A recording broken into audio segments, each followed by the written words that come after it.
Mais justement, Voilà. quand on parle de transformation, il y a certaines personnes qui prétendent qu'il faut transformer là où il y a le plus de consommateurs. C'est vrai que la Côte d'Ivoire produit assez de cacao, mais les Ivoiriens, est-ce qu'ils consomment effectivement le chocolat? On sait que ce sont les Européens qui consomment plus le chocolat, Oui. donc ils préfèrent exporter vers eux et transformer sur place pour rendre ça plus accessible à leur niveau. Merci beaucoup. À cette question, je répondrai simplement. Vous avez un pain que les femmes aiment plus. Africaines, les femmes ivoiriennes particulièrement, aiment le pain qu'on appelle hollandais, le pain hollandais. Mais ce pain-là, il est confectionné où? En Hollande.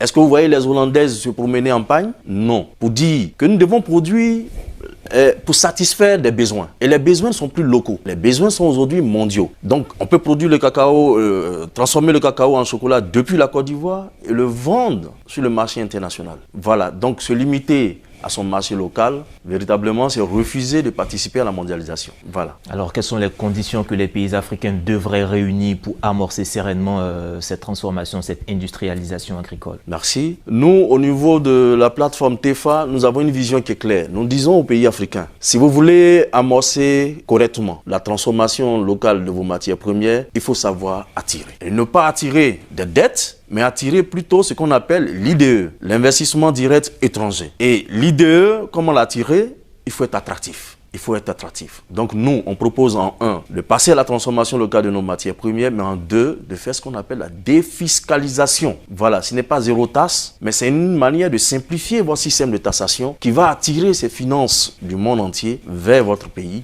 Et c'est cet argent-là qui va nous permettre d'installer les usines. Ensuite, il faut mobiliser ce qu'on appelle l'investissement direct domestique, c'est-à-dire amener de façon locale les Ivoiriens, les habitants de la Côte d'Ivoire à participer au financement de ces usines. Dès cet instant, vous aurez les usines qu'il faut.